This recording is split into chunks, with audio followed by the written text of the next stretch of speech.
Assalamualaikum warahmatullahi wabarakatuh. Selamat datang di channel Tausiah Ustadz, tempat kita berbagi inspirasi dan ilmu seputar Islam. Semoga video ini membawa manfaat dan menjadi jalan kebaikan untuk kita semua. Bismillah. Yuk, kita mulai. Orang yang usianya berkah, ibu pernah dengar doa, ya Allah berkahi umurku kan? Bukan ajal. Ajal dengan umur itu beda. Apa artinya ajal? Ya. Nah, waktu kita terbatas. Kita ambil ilmu sahabat saja dengan cepat. Kalau belum tahu, katakan wallahu a'lam. Baik. Apa artinya ajal? Ya. Mau dapat ajal? Pasti. Udah kenceng diralatnya. Pasti. Baik, pasti. Baik. Ajal itu pada mulanya, pada asalnya, itu yang kita sebut dengan usia. Batas kehidupan. Ajal itu batas kehidupan. Jadi usia itu kalau dibawa ke bahasa Qur'annya atau bahkan bahasa Arab standar, itu asalnya namanya ajal. Setiap kita itu kan ada ajalnya, ada batas usianya. Dalilnya coba diambil satu saja, Quran surah ke-7 ayat 34 misal.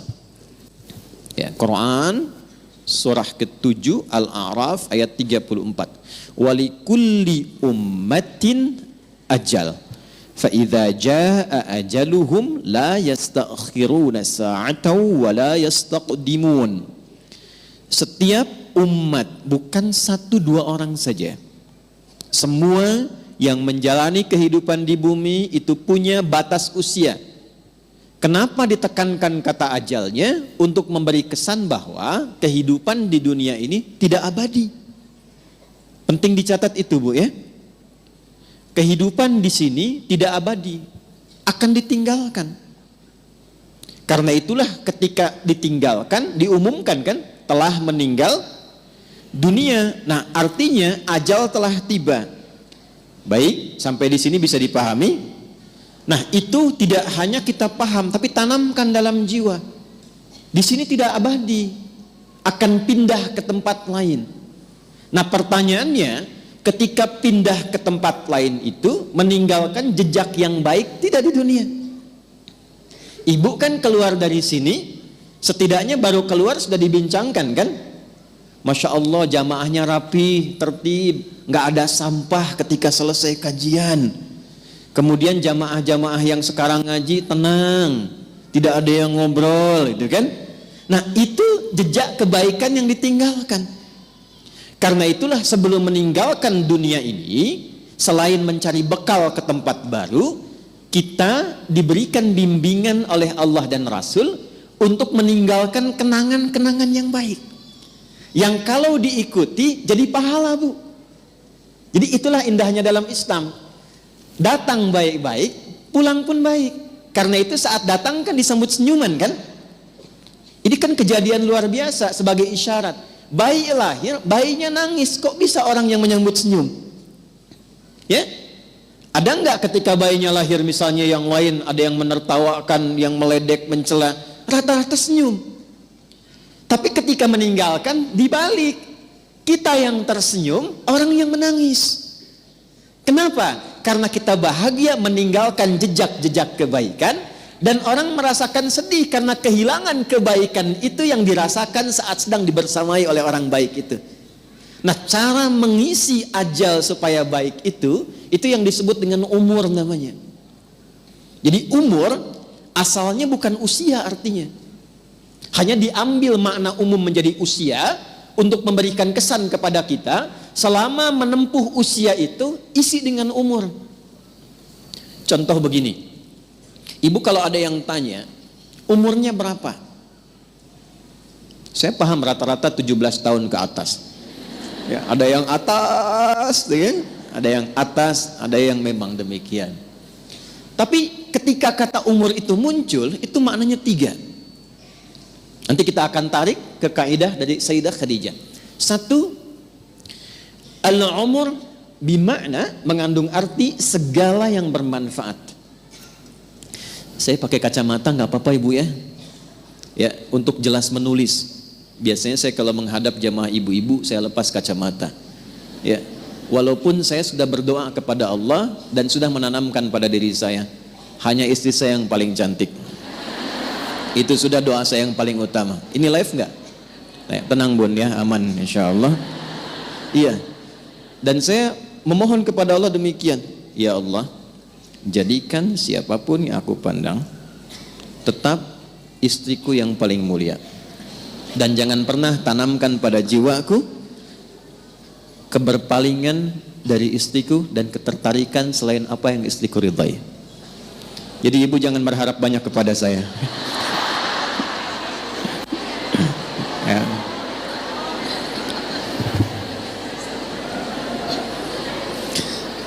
Saya tahu itu akan direkam, dengar nih Pak. Lihat sini, balik sini. Oke. Sampai mana tadi kita itu umur? Insya Allah ingat. Segala yang bermanfaat. Ya. Baik. Ini saya buka kaidah umumnya dulu untuk menunjukkan kesan di akhir nanti betapa Sayyidah Khadijah memahami ini. Lalu kita tarik kemudian praktek dalam kehidupan beliau, poinnya apa, itu yang kita simpulkan nanti dan dibawa pulang. Singkatnya, selama hidup, kalau ingin dikenang, punya nilai kebaikan bahkan sampai masuk ke alam kuburnya, tapi nama dan kisahnya tetap harum, maka buatlah dan rencanakan semua aktivitas yang punya nilai manfaat. Melihatlah dengan yang baik saja. Bila yang dilihat tidak bermanfaat, tak harus dilihat. Berbicara yang mengandung manfaat. Bila yang akan disampaikan sekiranya tidak bermanfaat, bahkan cenderung menyakiti, maka abaikan. Sampai ke ujung kaki.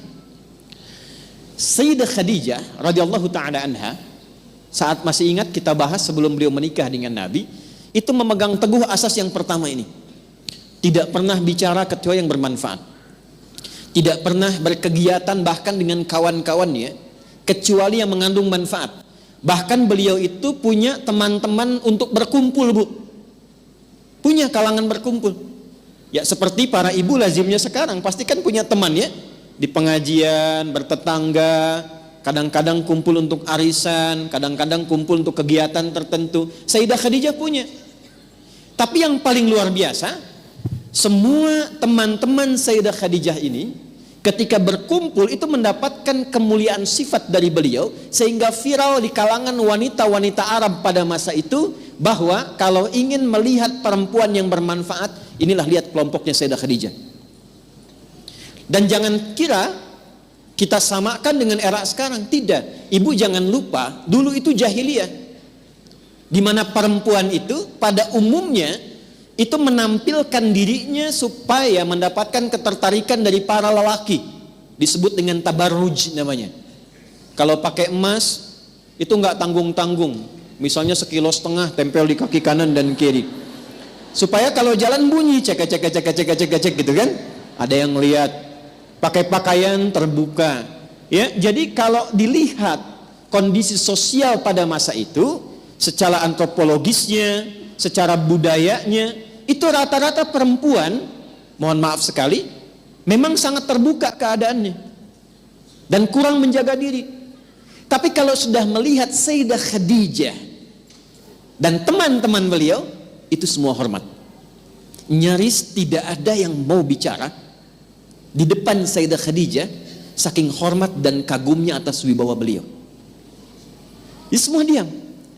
Dan saat ada orang yang usil pun pada Sayyidah Khadijah, itu teman-temannya, ini sebelum menikah dengan Nabi, itu teman-teman sekitarannya itu langsung melindunginya.